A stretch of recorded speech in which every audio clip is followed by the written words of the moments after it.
Okay, let's not bury the lead. So I'm going to start out with the most important finding that I see in this analysis of labor market statistics in Ohio. Doug included this in one of the emails that I think went out to everybody. It's called, it has to do with the analysis of peak jobs down to the county level. And what this is all about is this. It's trying to look, it's no secret that Ohio has not recovered all the jobs that it lost in the last two recessions. We'll get into that a little later.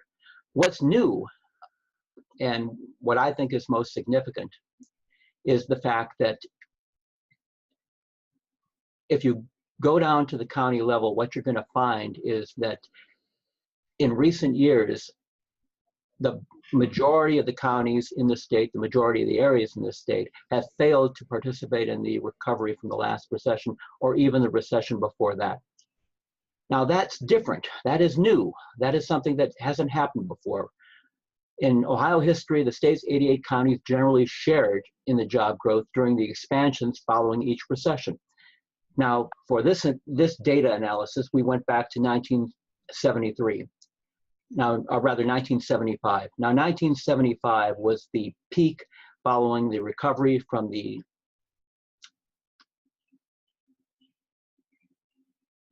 it was the beginning of the recovery from the 1973-75 recession. And what you were looking at here on the screen is a map that shows all the counties that posted record high employment in 79, 80, or 81. Now these are the 3 years that bracket the peak, the January 1980 peak of the whole 1973-80 business cycle, which is going from peak to peak. And as you can see here, it's all green almost. Very, very few counties are not represented.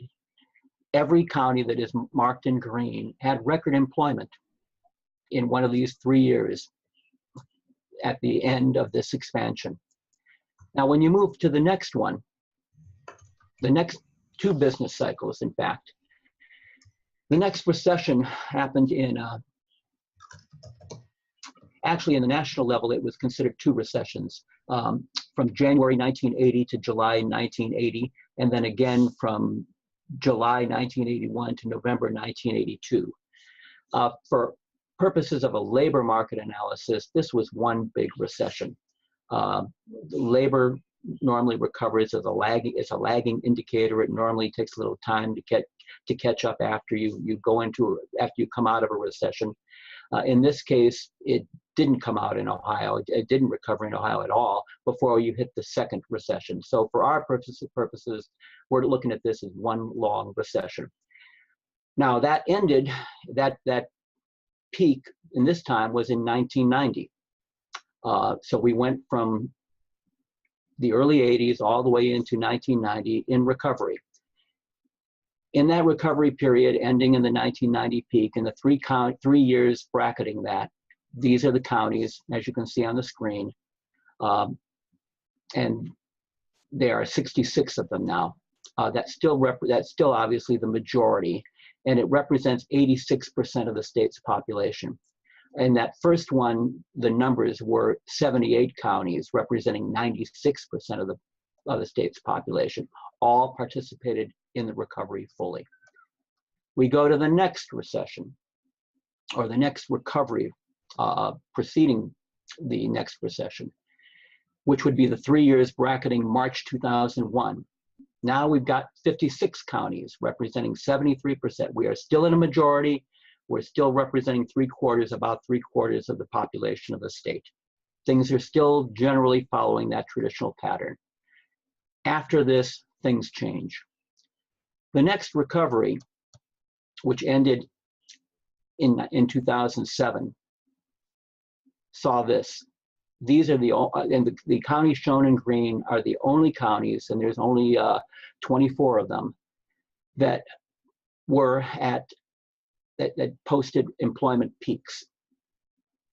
So these are the counties that had fully recovered, and we're fully participating in the recovery. And you can see we are now down to only about 27% of the population. Now, we don't have a peak yet.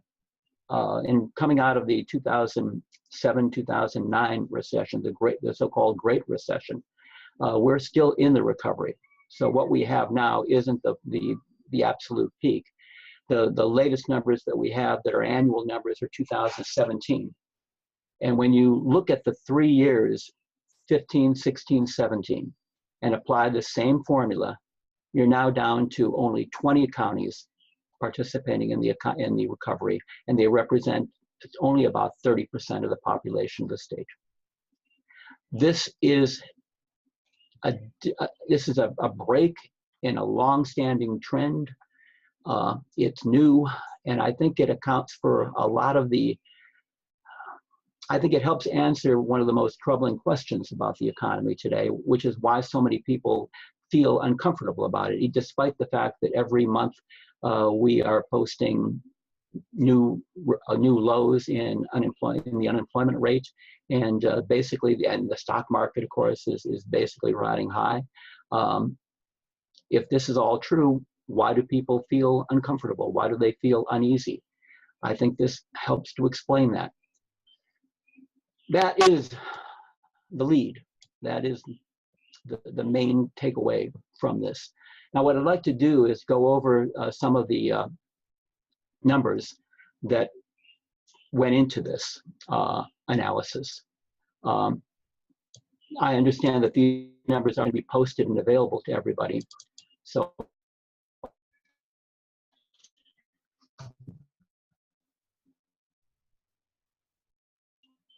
go over a couple of them. The first one is the total job counts in all sectors.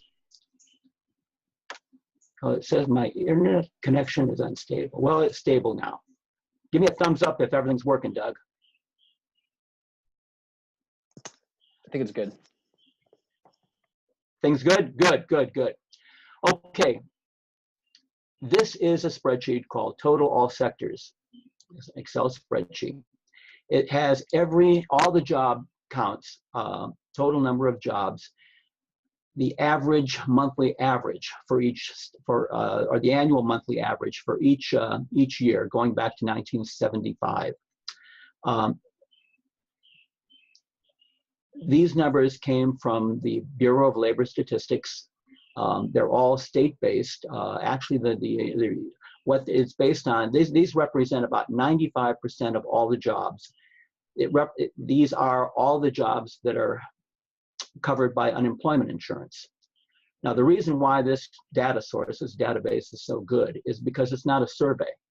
It is an actual count based on the monthly reports that all businesses have to provide the state in order to properly fund the unemployment insurance fund. This is absolutely the gold standard when it comes to determining what is happening in the labor market. Again, as I said, it's about 95% of all the jobs, and there is no margin of error. These are all very, very good numbers.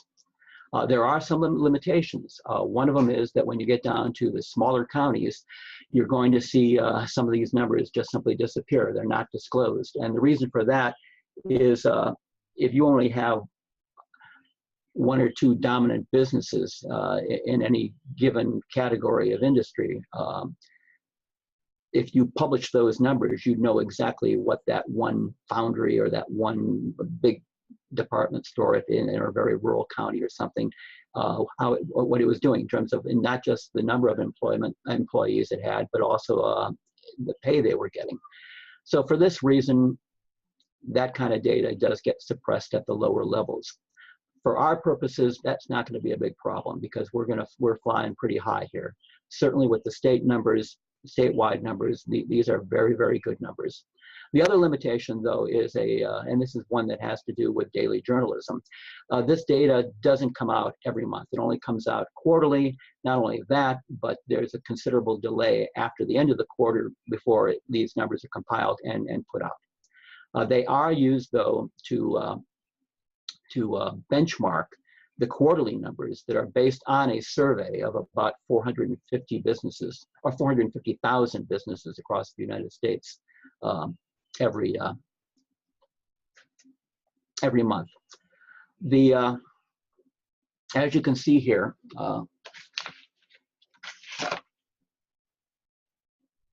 Ohio overall, if you look at the graph here, Ohio peaked in 2000 with about 5.5 million jobs. And as you can see where we stand now, if you slide over all the way to the end, we're only at 5.36 million jobs. So you can see we have not recovered from, that was the 2001 recession. So, and we did recover all the jobs that were lost in the Great Recession in 2016. You can see that there. But we're still shy, 152,000 jobs from the record number set in 2000.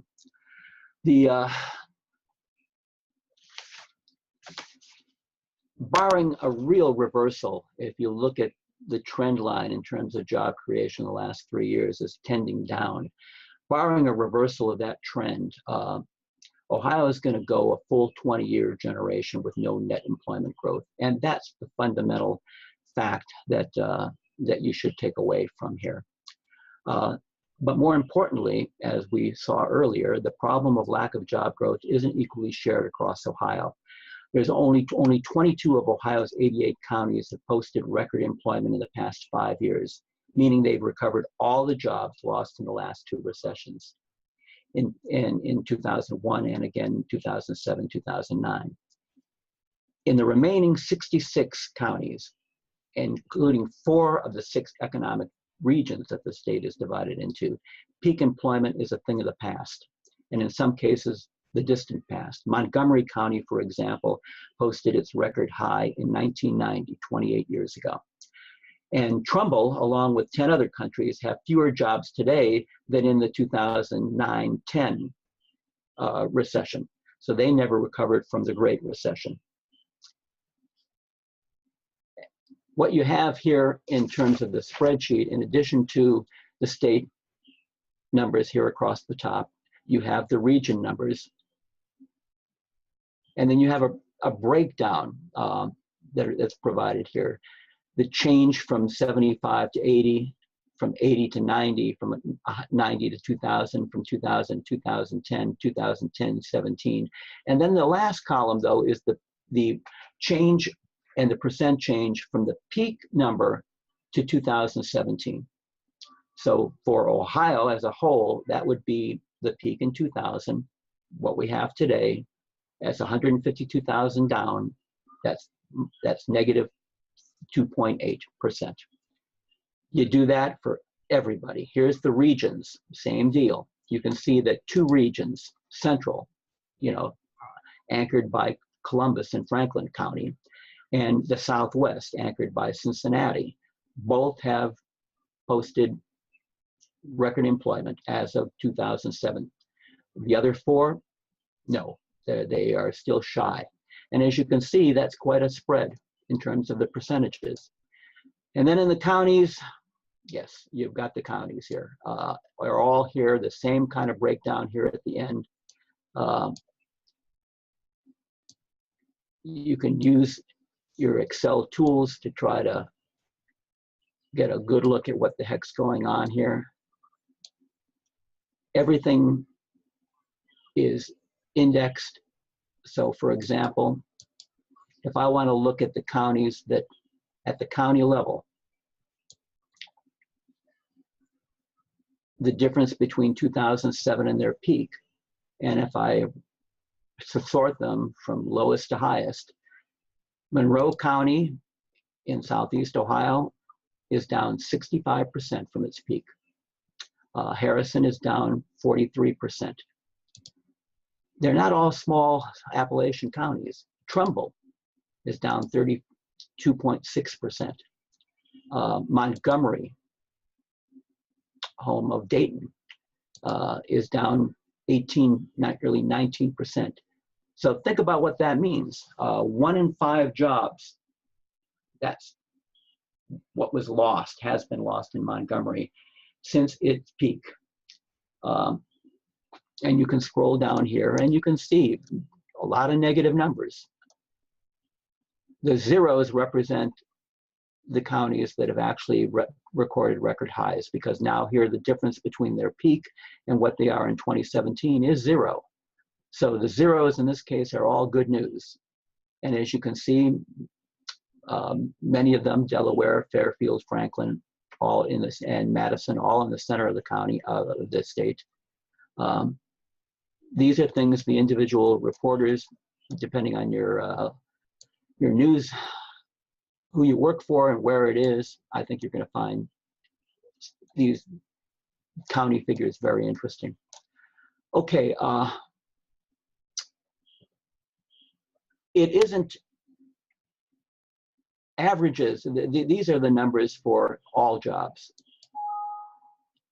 I'm closing this now, and I'm going to look at another one, the private goods producing. The story with private goods producing, which includes manufacturing, construction, natural resources, which includes mining, and also the fracking industry, which is obviously a big thing now. This is where you're seeing these tremendous job losses. And again, it is called the Rust Belt for a reason.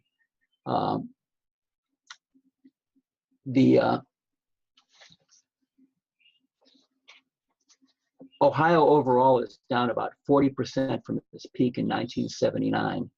And the hardest hit was the 18-county Northeast region. And that's shown in red here for those who are looking at a computer, which saw more than half of its goods-producing jobs disappear. More than a dozen counties, including Cuyahoga, Montgomery, Mahoning, and Trumbull, have lost more than 60% of their goods-producing jobs since their peak years. Okay, and again, if you want to do the analysis, if you want to see them, all you've got to do is slide over here to the far right column and press the down pointing arrow, and there you get Monroe, right? 95%. Now, granted, that's a small county, a small rural county in Appalachia. But again, they're not all small and rural. Trumbull, Northeast, is down 74.6%. 3/4 of its goods-producing jobs are gone. Cuyahoga, we're looking at 66%. That's 2/3. Mahoning, 65%. Montgomery, 64%. I mean, we all know that the manufacturing sector was hit hard. I mean, it's called we're called the Rust Belt for a reason. But these numbers are, I think, drive that home, especially when you look at the actual numbers that are gone. For example, in Cuyahoga, 179,000 jobs. That's what that 3/4 or 2/3, 67% represents. Now let's go over to the service. Oh, there's a little bit of a caveat about this, but I don't want to get into it. These numbers are pretty solid. When you go, though, earlier than 1983, you do have a little bit of a problem here in that we're crossing over into a different categorization system. And back in the day, when in the 70s and 80s, when they were using the SIC system, they were classifying a number of things as manufacturing that are now moved over to the service sector. It amounts to significantly, one of those things is newspapers. It was considered manufacturing back then. It doesn't impact this. It doesn't change any of the takeaways here because it only amounts to at most a couple of percent difference in terms of the numbers, and that obviously doesn't budge these huge losses. So let's look at the private service providing sector.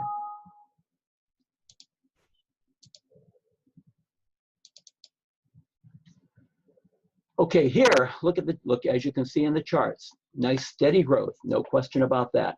But again, the growth is not equally shared. When you dig deeper, when you go down to the county level, you're going to find that only about half the counties have reached new highs in service sector employment since the Great Recession. And significantly, 11 counties, including Trumbull, which is the home of Warren, Ohio, have lost service jobs during the recovery. In other words, Warren, or rather Trumbull County, actually has fewer service sector jobs today than it had during the depths of the recession, of the previous recession. Now, in addition to the fact that the growth in the service sector has been uneven, we also should look at the fact that the service sector doesn't make up in pay for the jobs that have been lost in the goods providing sector. And there's another spreadsheet, and this is pay trends that you can look at here. In 2017, the average annual pay in the goods producing sector was $59,843, and that was 31% higher than the $45,748 average paid out to the workers in the service sector. That gap actually is shrunk dramatically. I mean, back in 1990, goods producing workers were paid 50% more. So now it's down to only 30%. It's still 30%. I mean, and if you look at the difference here, you're talking about what, 13,000, nearly $14,000 dollars. This spreadsheet has got both the adjusted for inflation and not adjusted for inflation totals in it. That I think is worthwhile looking at too. It is absolutely important to realize that whenever you talk about pay, you have to be talking about real dollars. By real dollars, I mean dollars that have been adjusted for inflation. When an economist, when they report out the GDP numbers, without question, these numbers have been adjusted for inflation. You should do the same thing for anything involving pay. The problem is that it's often not done. And people are using, and you can see here, it makes a tremendous difference in terms of the percent change. For example, overall, pay went up from an average of $33,283 in 2001 to $49,149 in 2017. That's a 48% increase. But that's not adjusted for inflation. When you adjust for inflation, that thing drops to 6.4%. And this is despite the fact that in the years we're talking about here, we have not had a lot of inflation. The average for these years, 2001 to 2017, is only 2.1%, which is just about what the Fed, the Federal Reserve, aims at as its target to keep inflation at or below. Well, actually at, that's what they look at. So you do have to keep this in mind, and you can see the inflation factors. All of this comes from the Bureau of Labor Statistics. You know, there's nothing fancy about here. You just apply the factors to the unadjusted pay, and you get the adjusted pay.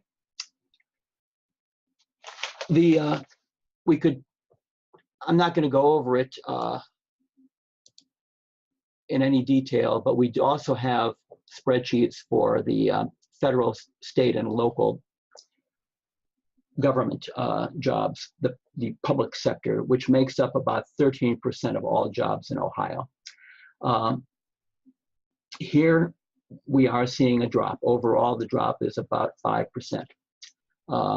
If you look at all of them, you can just pop them up and take a quick look. The federal numbers here, if you're looking at it on the screen, you're obviously going to see a little party hat, a little peak at the turn of the decades, because that represents the hiring that they did for the census. So you see that in 1990, 2000, and then in 2010. You're going to see it again in 2020.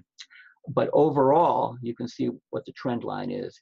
Overall, you're talking down down from the peak, you're talking down 19%. But you can see the trend line. You can draw a straight line there, and it is going down. The state number, not so much. I mean, since 1995, it looks pretty flat overall. Interestingly enough, though, it has grown dramatically in the central region, which includes, of course, Franklin County and Columbus.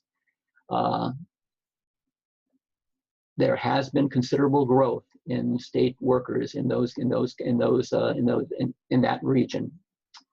The big change is the local. And if it comes up here, come on.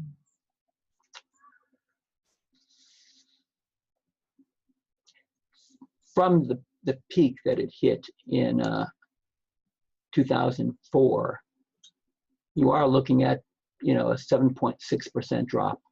Now this represents all of your county, city, village, township workers, and also all of your teachers and all of the school staff for all the local schools. So you can see there's been, considerable losses here. The one last thing I'm going to talk about is getting back to that point that I made at the very beginning.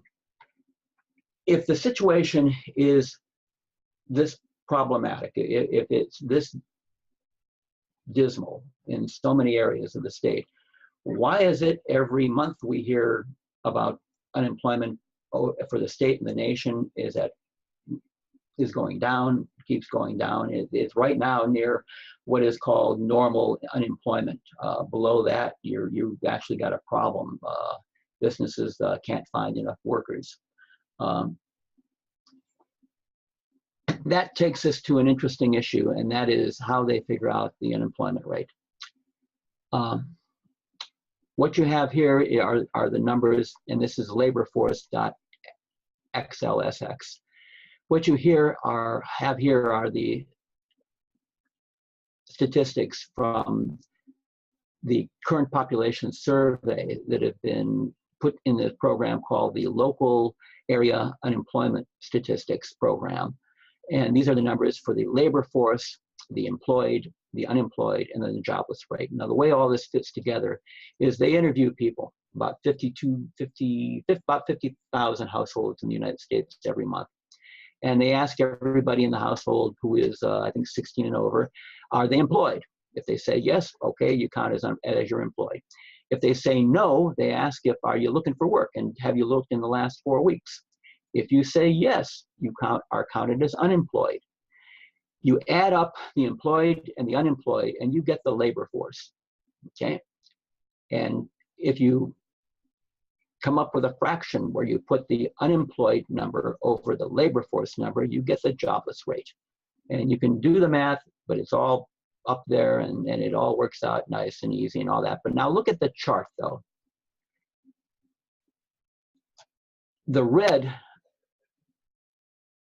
line obviously is employed, and the blue line is the labor force. In the recovery following the 73, 74, or 75 recession, jobs go up, and the number of people in the labor force, the number of people who are employed or looking for work, goes up. But when the recession hits at the end of 1979 into 1980, the number of employed drops dramatically, and that was a very, very, very difficult, very hard recession. But look at the labor force number. It continued to rise, which means that people, even though they lost their jobs, were still looking for work.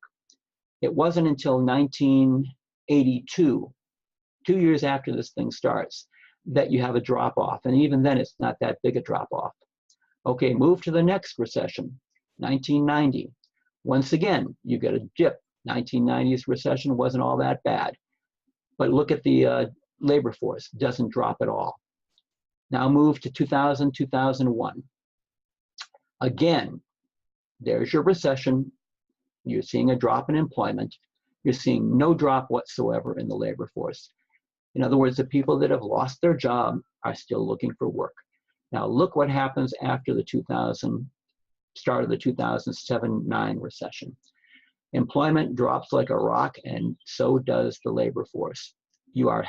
People are walking away and saying, I am not employed and I'm not looking because I've given up, or I don't have any hope. Now in recent years, 2015, 16, 17, that number is going up again, but that doesn't make up for the tremendous drop in the previous decade. What that means, and the math of it, right, is not all that complicated, but it comes down to this. Let's say you had 100 people in the whole state of Ohio who are in the labor force, and that labor force is made up of 90 of them who are employed and 10 who are not employed but looking for work. Okay, well, obviously 90 and 10 is 100, and 10 over 100 is 10%. There's your unemployment rate, 10%. But what happens if of those 10 people, 5 of them stop looking for work? You still have only 90 jobs, right? Now you're talking about 5 over 95. And 5 over 95 is only 5.2%. You've nearly cut your unemployment rate in half, and you haven't gained a job. This is the problem that you have with the relationship between the labor force and the unemployment number. You have to look at the unemployment number. So as an exercise, what I did here, what would the jobless rate be in the state if the labor force hadn't decreased after the start of the Great Recession in 2007? And what you have here, you're looking at it here. You start out in 2007, it was reported at 5.6, and the recalculated number would be 5.6 because that's where we're starting. That's our starting point.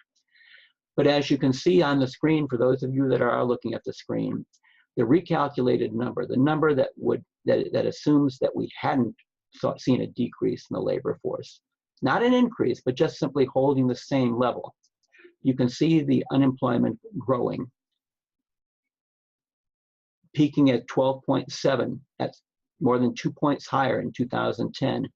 But then, even as it's trailing off, as in the later years, now you can see where it's dropping: 7.4, 7.5, 5.8, 4.9, 5, and then down to 5% today. It doesn't drop as much because the labor force is still up there.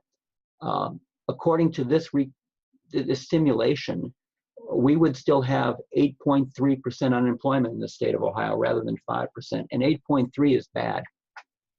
So maybe that goes, I think that goes a long way toward explaining why people feel uncomfortable. And this, of course, assumes another matter. This assumes that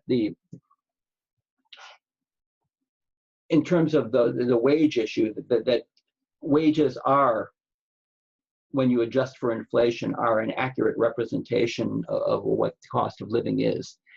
And what I would note, and it's been noted by other people too, is this: the things that are the marks of the middle class, which would be home ownership, the ability to go to college, get a degree, having decent healthcare coverage, having a decent pension program in addition to Social Security, all of these things have wildly outstripped inflation. The cost of a college education has gone up much faster than the BLS's inflation numbers, and so has the cost of housing, and so has the cost of medical care, God knows. For all of these reasons, I think that's another consideration that needs to be factored in. That about wraps it up.